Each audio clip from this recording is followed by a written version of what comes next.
Sejam bem-vindos ao primeiro podcast Rumo Certo sobre saúde mental. Nós estamos dentro de um hospital de saúde mental hoje, que dentro da estrutura é dentro do hospital. Então eu tenho muito orgulho e satisfação de poder estar participando, porque eu não conheço no Brasil, nunca vi nenhum podcast dentro do hospital. E nós trabalhamos com saúde mental.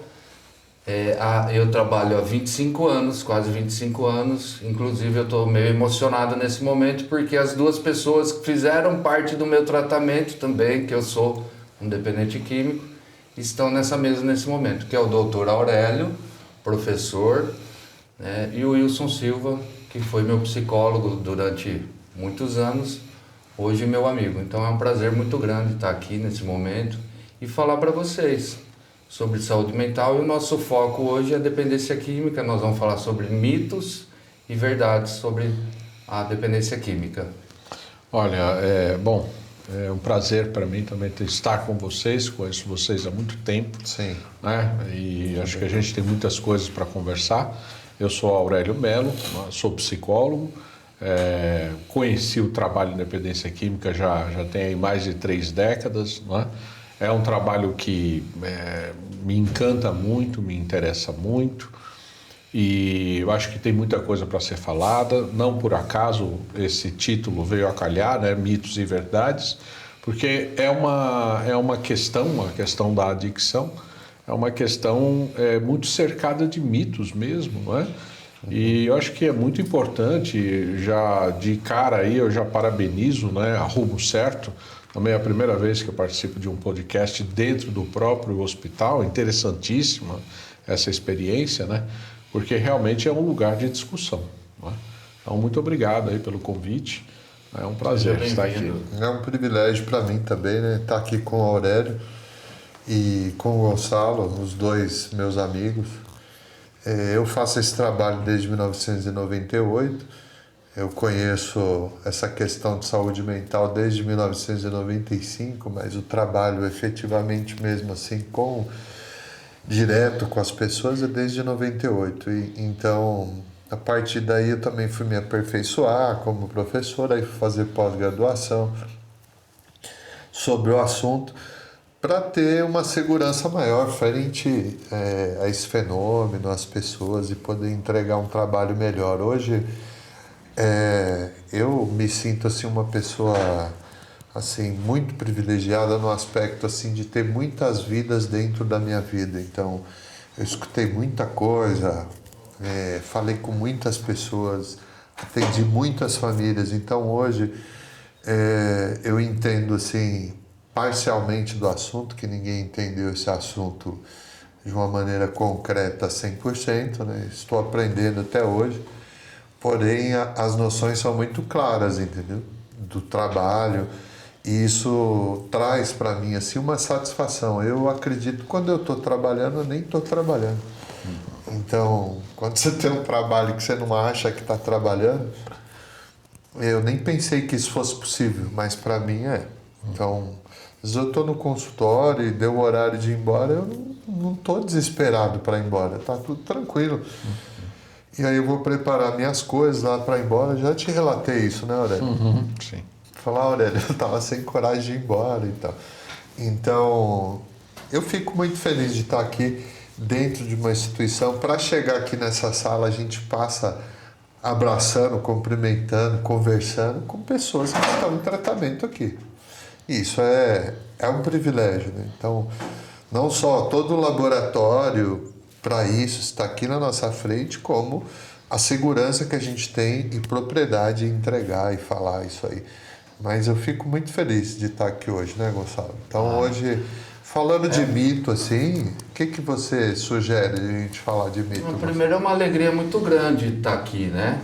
O Rumo Certo é um hospital de saúde mental onde existe há vários anos e foi evoluindo. Assim como no processo de recuperação dos pacientes, né, o hospital, hoje um hospital de saúde mental, né, foi evoluindo com o tempo também.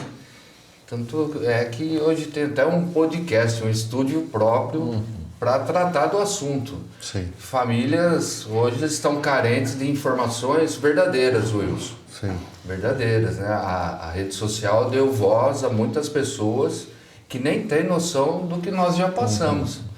Né? Eu estou aí quase 25 anos, né?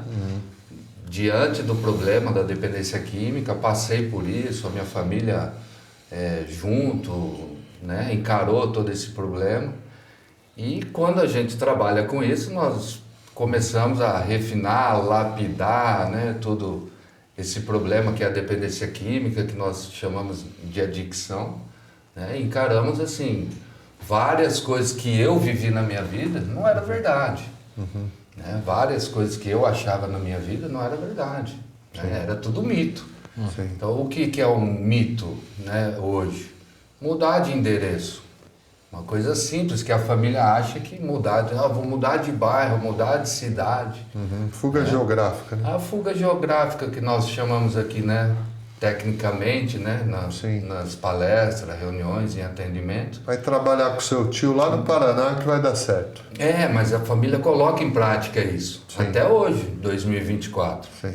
Eu parei em 1999, né, já se fazia isso.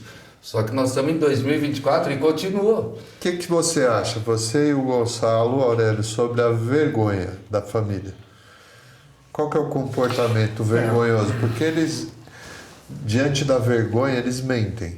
Então, vamos imaginar que um familiar, às vezes, tem um filho aqui e ele não fala por mão dele que o filho está aqui. Ele mente, ele disse que foi fazer um intercâmbio lá na Austrália e tudo mais. Assim, o que sustenta esse comportamento aí, professor? Olha, esse eu acho que é um dos pontos principais da questão da adicção, né? Que comumente a gente chama de dependência química, né? Infelizmente, ela ainda não é vista como um problema de saúde, né? Ou de saúde mental. Então as pessoas sentem vergonha, porque no imaginário popular, a pessoa que usa droga ou a pessoa que bebe e não consegue parar de beber é uma pessoa fraca, é uma pessoa sem opinião, é uma pessoa desocupada, que quer uma vida fácil, né? Então, essa dificuldade em entender que a dependência química, a adicção, ela é um problema de saúde, como é a depressão, a depressão, ansiedade, transtorno de ansiedade. Isso faz com que durante muito tempo a família esconda e o próprio paciente esconda de si mesmo que tem esse problema. Sim, né? Porque quando você descobre que tem diabetes, você não guarda segredo, você sai dizendo para todo mundo, vai atrás do tratamento. Né? Claro, às vezes é difícil deixar de comer um docinho. Mas você vai atrás. Né? E por que quando a pessoa tem um problema de adicção, né, de drogas ou de álcool, ela tenta minimizar, ela tenta diminuir, ela tenta negar, e junto com ela a família, porque infelizmente é tratado ainda como um problema de opinião, e em muitos casos até como um problema no âmbito público, um problema de polícia, um problema de lei, né? Aí a gente já vai um pouco para uma outra discussão, mas eu acho que também é alguma coisa que dispersa muito, né? Ou seja, como a família é vista por outros, né? Por exemplo, eu tratei um rapaz por volta de 1999, é muito claro assim para mim, eles eram pessoas muito simples, precisavam de muita ajuda, e ela disse para mim: doutor, posso dar a cesta básica? Naquela época aí a gente ainda funcionava como ONG, ou seja, tinha uma questão até, vamos dizer, quase que religiosa para ajudar as pessoas, e às vezes assim, erramos bastante também fazendo isso. E essa senhora dava a cesta básica, mas disse que não conseguia. E eu disse para ela: a senhora não faz parte do grupo da igreja? Porque a senhora não fala lá com o pastor, enfim... Ele vai também apoiar a senhora, porque é um problema com o teu filho de saúde. Ela falou: imagina eu falar para o pastor que meu filho se droga. Então, sim. Ela podia pedir a nossa ajuda, mas ela não podia dizer para o pastor da igreja que ela congregava de alguma forma que o filho dela se drogava. Então, a falta da verdade, a mentira, né? A negação de que isso está dentro da casa da pessoa, Isso acontecia aí muito e acontece em todas as classes sociais. Tanto dessa senhora que não falava para o pastor para conseguir a cesta básica, até a mãe que fala que o filho está fazendo um trabalho ou está estudando, fazendo MBA em algum lugar, na Áustria, na Austrália, enfim. E muitas vezes até as famílias ficam surpresas, né, quando o paciente recebe o diagnóstico e ele recebe um número, um CID, né, Sim. uma classificação internacional das doenças, Sim. como você recebe para depressão, para tuberculose, não é? Então, eu acho que esse é o processo um pouco. O primeiro passo aí no tratamento é de conscientização, né? Inclusive eu estava acompanhando um pouco desse trabalho aqui na Rumo Certo, né? Bastante interessante. No primeiro momento da chegada do paciente é dizer, olha, você tem uma doença, essa doença tem elementos genéticos, hereditários, ela, né, portanto tem elementos biológicos, tem elementos ambientais. Você precisa entender, então já trabalhar um pouco a questão da culpa, né? Não está ligado à fraqueza, à falta, né? À questão da vontade, né? E a partir daí, então, o indivíduo poder trabalhar a vergonha, né? Sim, a vergonha. Quer dizer, a vergonha vem muito daí, da falta de compreensão do que ele está sofrendo, né? Então, como nós falamos sobre adicção, dependência química, nós chegamos à conclusão, porque nós não falamos sobre isso ainda, né? Tem o código, né, do Internacional da Doença. A dependência química é uma doença. É uma doença. Ela tem um código. CID-10F19 para todas as drogas, o estudo, né? Então, se a gente receber uma pessoa com esse código aqui, né? O que faz uso de múltiplas substâncias é o F19, no caso. Por exemplo, então essa pessoa com F19, ela embarca para a China, chegando na China, né, sem ela falar uma palavra, ela mostrando esse código, um médico chinês vai reconhecê-la, vai saber o problema que ela tem e vai propor um tratamento. Exatamente. E se sofrer um acidente, vai evitar opiáceos com esse cavaleiro aí, para ajudar, né? Que hoje está demais, né? O uso de opioide na adolescência, né?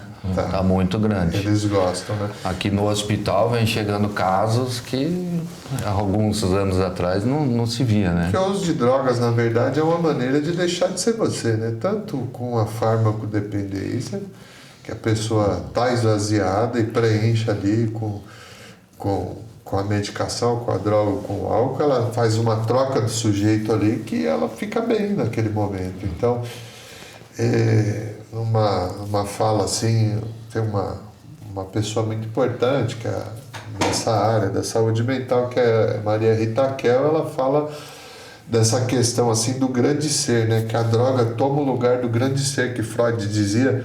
O grande ser seria os pais, né? Que protege, aquele sentimento que você está protegido. E sob o efeito de drogas, você arruma esse sentimento aí. Nem que seja por 10 minutos, mas você Eu arruma. falo de uma troca de sujeito assim, de uma maneira mais simples, né? Ele fica desinibido. Sim. Quem bebe perde a vergonha, vai dançar, Fica mais bonito, se diverte, fica rico. fica corajoso, fica sensual, corajoso. fica bacana. Então, Isso é um mito. é que na verdade é ali, aquele momento ali que o indivíduo realmente tem esse suposto benefício, que é um suposto benefício, que é o que prende. Da mesma forma que um jogador, né, que ele vai lá e faz um jogo desses jogos virtuais hoje que existem aí, e que ele ganha, né, no cérebro dele fica, né, infantilizado e tatuado que ele ganhou. E aquilo vai disparar outras ações ali, um comportamento obsessivo para aquele jogo, buscando mais disparos de dopamina, de serotonina. E esse é o mecanismo aí de criar um cérebro adoecido, infantilizado. Sentiu prazer, né? Fica feliz, né, seu Gonçalo, naquele momento ali. E a parte que não é muito boa é de quem cerca esse sujeito, né? Que seria crianças até. Você vê aí, às vezes eu pergunto em reuniões que eu facilito aqui, quem é pai aqui? Eles levantam a mão e é nítido que muitos ali, quem está cuidando do filho dele, quem é? O sogro, a sogra, porque ele não consegue o exercício de cuidador, segundo nosso amigo Joseph Campbell, né, que ele falava assim que a identidade do cuidador, que a pessoa muda quando tem um filho, né? O dependente químico não. Se ele tiver com a doença em andamento, ele não muda. Ele não consegue essa identidade de cuidador. Alguém tem que fazer isso, né? Você atendeu muitas pessoas assim, não foi? Eu diria que uma das consequências da adicção e até ela é chamada por muitos como uma monomania, né? Quer dizer, você tem uma mania por uma única coisa, né? Então, o adicto, ele começa, como todo mundo, começa bebendo socialmente ou experimentando algum tipo de droga numa situação de recreação, numa festa, e à medida que vai se instalando a dependência, aquilo vai tomando conta da vida dele e vai tendo uma relação de exclusividade com ele, né? Então, ele vai se tornando escravo, e daí a origem da palavra adicção, de adictum, de escravo, porque os gregos antigos diriam que ele sofre de uma única paixão, né? E para os gregos antigos a paixão era sinônimo de sofrimento, de doença, né? Não de uma coisa muito bonita, romântica. E a característica principal da adicção é essa exclusividade, onde a pessoa não consegue fazer outra coisa que não pensar na substância, né? Seja ela a maconha, a cocaína, o álcool, pensar como vai fazer para consegui-la, né? Então ele começa a substituir a família, o estudo, o trabalho, os filhos, né? Tudo em função da questão do uso, né? Então essas são as primeiras, vamos dizer, é nesse momento onde a gente começa a ter ideia da dimensão, né, do problema da adicção. Sim, exatamente. E nós não conseguimos encontrar um adicto na infância, né? Pelo que eu estou entendendo, né? Para as pessoas que estão nos ouvindo hoje, assim, não dá para saber, né? Porque, assim como o professor falou, né? Começa de pouquinho. Né? Vai dar para ter uma ideia, acho que a amiga do Aurélio, a professora Maiana Zatz, do Projeto Genoma lá, né? É uma geneticista com quem eu trabalhei 11 anos. Então, eles estão decodificando o DNA lá. Acredito que vai chegar no tempo, a hora que furar o pezinho do bebê e falar, ó, você cuida aqui, as garrafas desse cavaleiro vai ter que ser escondido, porque isso aqui promete. Então, ainda não chegamos aí. Mas é muita evolução, né? Porque tá a gente vive hoje, né? Eu acredito que está perto, viu? Hoje para você fazer tem um trabalho preventivo, está perto. Hoje você tem um exame, né, de DNA que aponta algumas probabilidades, algumas tendências, né? Sim. Quer dizer, e mostra a diferença entre pessoas, que isso também é muito importante, que às vezes a família fala, mas por que esse meu filho ele entrou nessa e o outro não entrou, né? Sim. Quer dizer, como se fosse assim alguma coisa, só que ele escolheu. Olha, isso é uma grande discussão, inclusive uma discussão de natureza, vamos dizer, até existencial, né? O que o indivíduo escolhe, o que ele é determinado. Né? Então, hoje, com o avanço da genética, a gente sabe que existe uma determinada tendência, que tem pessoas mais suscetíveis a desenvolver determinadas doenças que outros, né? Até a dependência para o café, né? Até os efeitos do café, tem pessoas que são mais suscetíveis que outras. Agora, a gente não pode desprezar o fator ambiental, né? Que é a relação entre pais e filhos, né? Que é a questão das campanhas públicas, né? Com relação ao combate às drogas, né? O papel também do Estado nisso tudo, né? Quer dizer, nós somos uma sociedade que oferece saúde efetivamente, que oferece praças, parques, praças esportivas, né? Então tudo isso aí entra na conta também, né? Sim. A atuação da família, né? Há pouco tempo eu recebi um rapaz aqui, e estava a mãe, o pai e o rapaz. E eles têm uma empresa familiar, enfim, e o pai lá junto. Eu perguntei para o pai como o pai atuava em relação àquela situação, aquele fenômeno do uso de drogas, assim, dentro do contexto familiar. E ele tinha uma postura assim meio hippie, sabe? Assim, meio brinco, uma sandália de couro, não que eu ache isso que não seja legal, que eu acho até legal, mas era um pouco muito solto. E ele disse assim que ele não julgava, que ele não tinha opinião nenhuma sobre aquilo, como se ele fosse o Pôncio Pilatos, né? Eu lavo minhas mãos ali.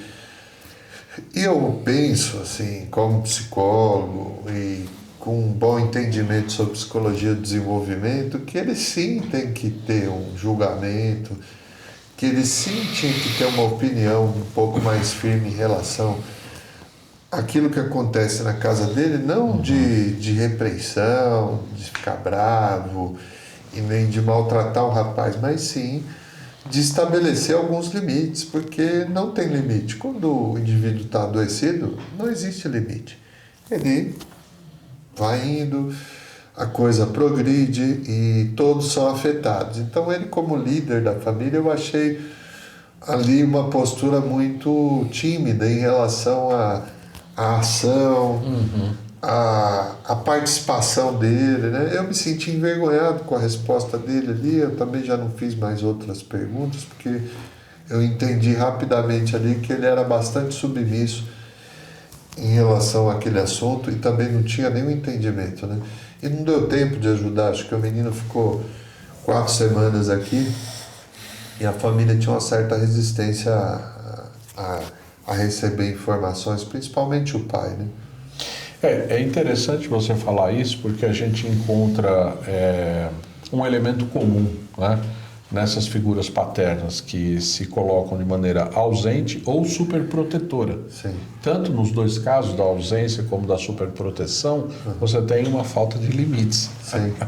Né? Porque na superproteção você não diz para o indivíduo, olha, não põe o dedo ali que você vai tomar choque, né? Aquilo dá choque. Você, né, segura o indivíduo ou leva ele para um lugar, olha, aqui você pode fazer tudo. E na ausência também por essa questão, né? Quer dizer, cadê meu pai, cadê minha mãe? Ah, estou por aí. Eu vejo até como pedido de ajuda do garoto, me enxerga. Visto no filme Juventude Transviada, com James Dean, Sim. que tem um momento que ele dava alterações, brigava na escola e tal, ele entrou em casa, o pai estava com os papéis invertidos, né, sendo do lar, e a mãe trabalhava fora, que também não tem nenhum problema, mas ele foi lá e chutou o pai e falou assim, briga comigo. Ou seja, limites, me ajuda, me pare. Então, às vezes um comportamento ruim do sujeito é um pedido de ajuda que a família não percebe, Gonçalo, eles não percebem. Não. Simplesmente eles não enxergam. Então a gente, como profissional da saúde, é de nossa obrigação mostrar, falar, ó, o sujeito está dando toda essa alteração porque ele quer ajuda, ele quer... E já que você falou desse filme, né, há uma passagem que ele abre a geladeira, pega a garrafa de leite e derrama sobre a cabeça, né? Quer dizer, a simbolização, né, da carência, né, do leite materno, né? É muito interessante essa cena, né? Esses elementos, acho que na nossa experiência a gente encontra sempre, né? Aqui no pátio do hospital, você dá um abraço num menino, seja lá a idade que ele tiver, ele fica ali segundos te abraçando, faz carinho. Você vê que é um gesto assim de necessidade. Sim, que está escasso necessidade na vida dele. Eu já ouvi várias vezes, não foi uma nem duas vezes, que vontade que eu tenho de abraçar meu pai dessa maneira. Sim. Só que agora não dá mais, alguns já perderam o pai, né? Sim. Então, durante todos esses anos a gente vê esse tipo de coisa. E a família não compreende isso. É muito difícil a família compreender essa parte. A parte boa é que nós, assim, estamos aqui hoje para dizer que tem jeito, que é possível receber essas informações que a gente está trocando aqui entre nós hoje, que é muito legal, assim, todos esses anos, assim, é muito tranquilo para nós dizer para uma família, isso vai funcionar, isso não vai funcionar. E aí o que acarreta? Uma economia de energia muito grande. Evita que os pais montem casa para ele brincar de ser casado, que monte uma empresa para ele brincar de ser empresário. Evita a injeção que tem numa cidade do interior aí que dá a cura, que é uma fantasia de cura, que é placebo. Evita tomar substâncias né, alucinógenas para libertar o indivíduo de uma vez e criar uma cura. E tudo isso são mitos e fantasias de cura. Não que então, o nosso método. Por que é um mito? Né? Eu tenho que deixar claro para quem nos ouve, né? Por que é um mito essa cura? Então, porque é uma doença que o indivíduo ele vai ter uma predisposição genética sempre. Então, o indivíduo que desenvolveu compulsividade, no nosso entendimento aqui, no nosso trabalho, ele jamais vai desenvolver um uso, vamos dizer assim, sem grandes problemas, entendeu? Controlado. Então, hoje eu tenho alguns pacientes que não abriram mão do uso. Então, a gente trabalha o que a gente chama de redução de danos, ou seja, mantém ele vivo.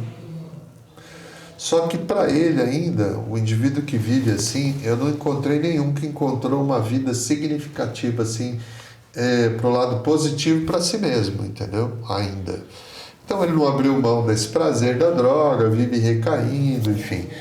E tem uma insatisfação consigo mesmo, ainda precisa de trocar o sujeito com droga, porém a gente reduz o dano.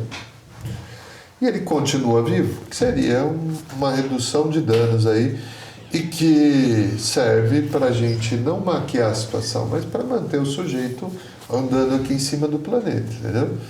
Então, mas eu não creio que um indivíduo que já esteve com uma compulsividade, com uso de drogas, já esteve internado, que ele vai desenvolver um uso abusivo, um uso de drogas, aliás, assim, que não seja prejudicial à sua vida e prejudicial aos que o cercam, né? Esse aí, pelo menos, os que estiveram num esquema de internação, eu não conheci. A dependência química, como se diz, né? Ela não tem cura, mas tem tratamento, sim. Né? Sim. Prova disso está aqui na mesa. Sim. Eu também. Uma vida normal, uma vida saudável, sim. Né? Mas desde que você busque o tratamento. Sim. É muito comum eles abandonarem, né, o tratamento, assim, ou dar uma melhorada, assim, até por uma... Às vezes a família concorda no abandono do tratamento, porque o indivíduo está tão melhor, fala, você não precisa mais, enfim. Aí, se está tomando medicação, o que acaba ocorrendo? Ele para de tomar medicação, porque tem que voltar lá no psiquiatra, às vezes tem convênio médico, às vezes não, às vezes é particular, tem que pagar a consulta. E o indivíduo acha muito trabalhoso voltar lá no psiquiatra e toda semana para uma psicoterapia. Ele acha assim, que não tem mais sentido fazer aquilo. E aí existe o que a gente observa. Assim, o indivíduo começa a se perder ali nos seus pensamentos, começa a se perder nas suas ações de uma maneira muito acentuada e, consequentemente, é claro, entra de novo esse processo de autodestruição, né? Não cabe dentro dele tudo aquilo e aí, infelizmente, busca uma alternativa de entorpecimento, entendeu? Entendi. Nós chamamos isso aqui, eu falo bastante com eles, que eles vão se tornando autossuficientes, né? Sim. Que são capazes. Por isso eu não tenho dinheiro para terapia. Tá bom, amigão, a gente faz um encaminhamento, explica direitinho o seu caso, você vai no CAPS. Você foi, eles não vão. Eles só querem interromper, porque entrar em contato consigo mesmo é muito difícil. Ô Wilson, eu falo por experiência própria, por estar nesse meio todo, né? Vocês também têm propriedade para isso. Mas, ultimamente, de algum tempo para cá, a grande maioria dos casos de recaídas, né? Depois que passou por um tratamento, que ficou bem, a grande maioria dos casos de recaída são justamente dessas pessoas que você cita aí, que cria essa autossuficiência, né? Começa a abandonar o que levou ele até ali. Então, mas na verdade eu nem os culpo, porque eles estão tão bem. E que o sentimento é de que ele não precisa mesmo. E às vezes vai lá, eu vou lá falar pro cara que minha vida tá boa. Eu vou lá falar pro Aurélio que tá dando tudo certo. Fora o desejo, né, de não ter o problema, então a questão da aceitação é uma questão bem complicada. Eu encontrei um paciente seu aqui na quarta-feira, do professor que abandonou. Ele abandonou e está aqui. Por que ele está aqui? Porque ele não conseguiu lidar consigo mesmo, lidar com a questão paterna, lidar com a questão do trabalho, lidar com a separação que ele teve. E ele está aqui por quê? Porque ele foi tomar uma poção mágica que apagava tudo isso, né? E assim, por quê? Porque quando deu uma leve melhorada lá com o amigo... Eu não preciso mais. Não. Então, os serviços de rede, eles são imprescindíveis e importantes, sejam eles do CAPS, porque nós tivemos um CAPS, certo? Você era o diretor clínico do CAPS, lembra disso? Uhum. Gestão lá da Marta, Suplicy, 2002, né? 2002, 2003, CAPS, álcool e drogas. Isso, o Aurélio era o diretor clínico do CAPS, a gente tinha o CAPS lá na instituição que eu dirigia, com parceria da prefeitura, e lá existia um trabalho, e ninguém pagava nada para estar lá. Inclusive tinha comida, né, professor? Tinha comida, tinha vigia, e tinha cozinheira, tinha tudo lá. E era muito legal. Então hoje as pessoas têm acesso a esse serviço de rede e é por aí. Eu acho que o abandono do serviço de rede pós-internação é uma das causas assim, mais gritantes assim, para a pessoa realmente ter uma vida não muito legal. Assim, uma vida que realmente ele não vai suportar. Essa é para você, Wilson. A adicção tem cura? A adicção, eu acredito que não tem cura. Eu acredito que chega num ponto que o indivíduo vai ter que lidar com outras compulsões, outros pontos de vista que não é mais a droga. Isso depois de uns 5 anos sem uso, ele terá outras dificuldades assim de significado, de dar significado no mundo para encontrar uma vida que vale a pena. Então é possível ter uma vida muito boa mesmo com esse diagnóstico aí de CID-10F19, sou um adicto, enfim. Mas eu entendo que pode parecer assim até porque eu trabalho com isso, então às vezes eles são muito especiais. Quando o cara para de usar, não existe pessoa melhor, entendeu? Porque ele evoluiu, porque ele é mais educado, porque ele é um filho muito bom. E arrisco a dizer que o usuário de psicoativos às vezes é o melhor da casa. Arrisco a dizer. Entendeu? Por que eu arrisco a dizer que ele é o melhor da casa? Tem mais sensibilidade. Quando ele para de usar, ele se preocupa com os problemas do lar depois de um tempo. Ele se preocupa com o outro. Ele sai dessa questão egocentrada. Então eu vejo pessoas aí que cuidam da mãe, que são bons pais, que são bons maridos, que são pessoas que são bons amigos. Então os caras são impecáveis. E os humanoides aí, os que não usaram nada, às vezes tem uma postura muito egoísta, ele está preocupado com o carro dele que está escrito lá Duda a bordo no carro, com a noiva dele, com a viagemzinha que ele planejou e tal. Ele quer que se dane o abrigo de pessoas em situação de rua, ele quer que se dane o dependente químico, ele quer que se dane tudo. Então ele vai lá, nem que seja na CVC, paga a viagemzinha dele lá, ele quer cuidar da vida dele e da família dele. Que se dane o outro ser humano que tem problema, pode ser vizinho.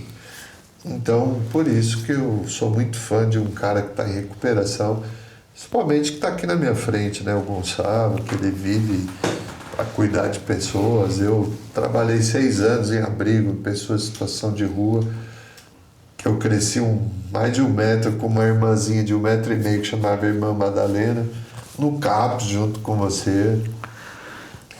Eu sou um privilegiado, eu não passei no planeta aqui só para fazer volume, assim. Então eu tenho comigo, sem nenhum tipo de soberba, assim, que eu tive privilégios de viver bem e entender que, né, eu sou um privilegiado e pude também colaborar. Eu acho que, assim, finalizando essa fala minha aqui, todos os teóricos e todos os mais sábios do mundo, o sentido da vida seria quando a tua existência frente a outro ser humano tem um bom significado. Então a minha existência frente a muitos seres humanos, pelo que eles me falam, durante algum tempo teve um bom significado. Então isso é um privilégio para mim. Isso faz com que a minha vida seja boa, entendeu? Acho que é mais a entrega do que eu recebo, né? É por aí, né, Aurélio? Acho que você viveu bastante isso também. Uma pergunta para Aurélio agora. Aurélio, pode... o adicto, ele é o depositário da família? O adicto quase sempre ele é o depositário da família, né? Ou seja, a família tem problemas sim, mas de alguma maneira ela centraliza na figura daquele que vai vir a se tornar o adicto. A gente vê muito isso na experiência clínica, no acompanhamento, nas internações, né? Você vê, me lembra até de um rapaz que ele tá na internação e o pai disse para ele, no meio de um atendimento familiar, o pai disse para ele: eu não sei por que você faz isso, eu sempre respeitei tanto as leis, sempre segui tanto as regras. Ele vira para o pai e diz: mas a gente, quando estava vindo para cá, você passou um pouco da velocidade e o guarda parou você. Né? Então, quer dizer, a família ela tende a reunir algumas coisas que são inconscientes, que estão guardadas, e depositar naquele que vai vir a se tornar o adicto, né? Isso é muito claro. Daí se dizer porque é importante que a família também faça o tratamento. Né? Isso é alguma coisa que deve acontecer simultaneamente, né? Paciente e sua família em tratamento. Sim. Uma pergunta agora para o Gonçalo. Gonçalo, você acredita em internação compulsória? Eu acredito em internação compulsória, eu acredito em internação involuntária. Eu estou dentro de um hospital hoje de saúde mental, trabalhando, e vejo muitas internações chegarem, né, involuntariamente. A lei, deixa bem claro que a lei ampara isso. E a família ela toma a decisão porque o dependente não consegue mais decidir por si só se ele vai ou não se tratar. Então a família toma a decisão, tá vendo ele morrer lá, né, dia a dia, emagrecendo, enfim. Então eu acredito muito na internação involuntária, porque chegando dentro da estrutura, né, hospitalar, ele tem todo o acolhimento, né, pessoas capacitadas, né, pessoas que já passaram pelo mesmo problema, assim como eu, né, que vão explicar para ele com o tempo que funciona. E por que eu acredito dessa maneira? Porque a decisão dele desistir do tratamento é menor. Ele é menor, ele já veio numa condição já que ele não tinha escolha. Quando a pessoa é voluntário e ele decide a internação, os primeiros dias do processo de internação é o mais delicado, que ele está em síndrome de abstinência aguda, né, que a gente chama. Ele, tendo aquela dor, a ausência de substância, ele simplesmente pede o desligamento dele do tratamento e vai para casa, porque eu sou auto-internate, é uma fala que eles estão usando ultimamente, eu sou auto-internate. E eu acho que a internação involuntária ela funciona mais, porque o tratamento é igual para todos, né? Não é porque ele chegou de uma maneira involuntariamente que ele vai ser tratado com agressividade, de maneira nenhuma, muito pelo contrário, ele vai ser muito mais acolhido. E o compulsório o juiz mandou, né? Aí ele tem aí algum delito, alguma coisa que ele fez, o juiz mandou, ele vai ficar assistido, né, compulsoriamente dentro de um hospital de saúde mental. Temos casos aqui também hoje, né? Então eu acredito muito. A minha internação foi de que maneira? Involuntária, com a mãe mandando. Então assim, eu não tinha escolha, né? A minha mãe mandou e acabou. Então não era uma coisa assim, eu fui porque eu quis. Não teve ambulância, socorrista, nada disso. Mas ela me levou para dentro de uma clínica na qual eu tive que ficar em tratamento. E eu agradeço muito, né? Sempre agradeci ela muito por ela ter tido essa decisão, né? Mas que não partiu assim. Eu tinha o desejo de não ser aquela pessoa. Eu sabia que algo estava errado comigo. Eu estou falando no ano de 1999, né? Então evoluiu muito. Hoje a gente tem medicações profissionais muito mais qualificadas do que naquela época. E caí na mão de boas pessoas, né? Que hoje estão aqui do meu lado, né? O Wilson, né? O Aurélio, né? Para doutor Aurélio, doutor Wilson, né? Nossa, ó, quando o Aurélio chegava na clínica era um momento do dia, assim, né? Um homem naquela época já era um homem de muita experiência e qualidade e competência e capacidade, né?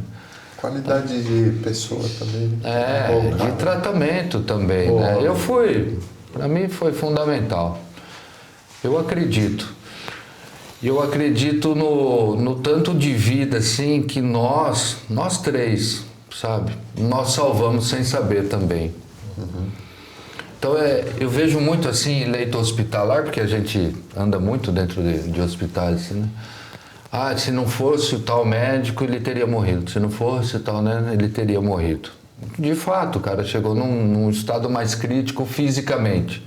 Então, o cara é preparado, estudou para isso, ele é um médico, né? E nós? Quantas vidas nós salvamos sem saber, com um simples abraço, conversas de horas, né? Por acolher ali naquele momento. Nós não sabemos, não tem como falar assim, se não fosse eu, você estava morto. Não tem como eu falar isso pro cara, mas... E assim, dessa maneira, assim, nós já vimos muitos também, né? Que nós perdemos para adicção ativa. Exatamente. Agora, o tanto de vida que todos esses anos, né? Doutor Aurélio, mais de 30. Você, 28 anos. Eu, quase 25. Quantas famílias e quantas vidas nós salvamos sem saber. Sim. Sem saber. Por isso, quando desiste do tratamento e a família aceita essa decisão de desistência, não, tá bom, vamos parar por aqui, não sei o que, assim, para nós é muito triste, não é financeiramente, né? Não é isso que eu estou falando. Para nós é muito triste porque nós estamos perdendo uma pessoa para um comportamento, né? Para adicção, né? Para dependência familiar, nós estamos perdendo. E essa pessoa pode vir a morrer. Vamos falar a verdade. Morrer, virar óbito. Muitos deles, né? A gente já viu. Eu cansei. Sim. Eu, com 20 anos limpo que eu tinha na época, num velório, naquele dia eu falei, de hoje em diante eu não vou mais em funeral de adicto que eu tratei. Não dá. Sim. Dói, machuca, incomoda. Lidar com a morte, né?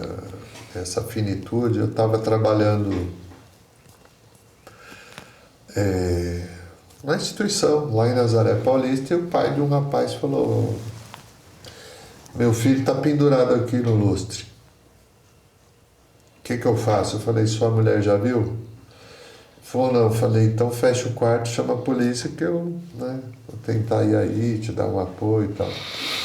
E era um cara muito amoroso, esse pai, que lutou com esse cara. O cara era muito bom, esse que tirou a própria vida, muito querido, trabalhou com a gente, e chegou num ponto que ele não deu conta de lidar, né, com esse vazio existencial, de voltar a usar, de ter que recomeçar. E algumas pessoas não suportam, né? Então a gente sente muito, e isso também existe, né? Assim, tanto os meninos quanto as meninas a gente já presenciou, então isso é lamentável, é uma doença progressiva, incurável e por determinação às vezes fatal, né? Quando você fala determinação fatal, é isso aí. Mas é uma satisfação hoje aqui estar aqui com meus brothers, meus irmãos, meus parceiros de trabalho aqui. E espero que essas informações cheguem aos familiares e que vocês reproduzam essas informações para a gente poder ter um alcance maior, ajudar mais pessoas, assim, levar uma luz maior aí no universo. E isso, claro, que volta para a gente de uma maneira bem bacana, com uma vida boa também. Eu tenho vida boa hoje, o que eu desejo é que as pessoas tenham vidas assim, boas, entendeu? Porque eu consegui isso, consigo ser grato, consigo ser bom pai. Claro que talvez não da maneira como o outro que está do outro lado, meus filhos acham que eles merecem, mas eu faço o máximo que eu posso. Tento ser um bom marido, tento ser um bom amigo, e eu queria estender isso, entregar isso para as pessoas. Esse é o objetivo de estar aqui, né, Aurélio? E eu acho que esse trabalho ele não é fácil, mas ele é muito gratificante, né? Eu acho que você disse isso de diferentes formas, né? Enquanto a gente conversou aqui. É um trabalho gratificante e é um trabalho que às vezes parece que não tem jeito, né? Mas se a gente está aqui é porque tem jeito, né? Como o Gonçalo contou aí, né? Ele continua firme e forte aqui, lidando sempre as mesmas questões, né? E você vai aprendendo, mas eu diria que a questão aqui desse trabalho, a questão da adicção, ela é como algumas outras questões muito importantes da vida, né? Ela fala da falta de sentido da dor e da dor da falta de sentido, né? Então, eu acho que é isso, né? Você deu um depoimento aí, né, do que você procura melhorar em você. Esse é o sentido que a gente precisa dar para as nossas vidas, né? Vamos ficar com um gostinho de quero mais. Sim. Próximo episódio a gente vai falar de culpa, riscos de vida. Sim. Tá? Outros assuntos. Sim.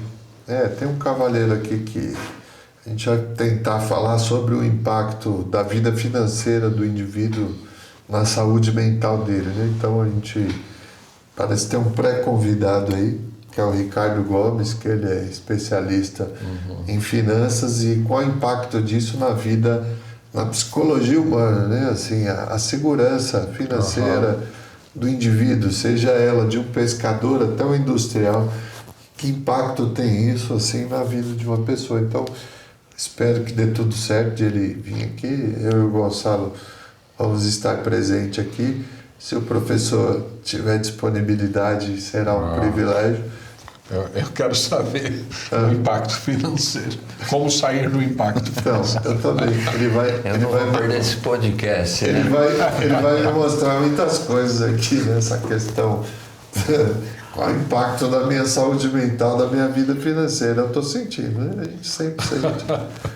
E é por isso. Então vamos chamar um amigo aí para ver se ele... Eu queria agradecer a produção, agradecer o pessoal que está aqui, né, assim, apoiando a gente aqui até esse bate-papo. Agradecer ao Gonçalo, você, agradecer o Fernandinho, agradecer ao Guilherme, e é um prazer, né? O Guilherme Airosa aí do Som Direto, meio que dirigiram a filmagem também, e é um prazer, viu? Obrigado, Fernando, obrigado a todo o pessoal aí que se empenhou, a montagem, todas as pessoas que participaram, todos empenhados, né? Eu acho que é por aí, né, professor? Também quero agradecer ao Gonçalo, agradecer ao Wilson, estar aqui, agradecer o pessoal aí que produziu e dirigiu, né? E que me receberam aí muito bem, muito obrigado, né? Muito obrigado.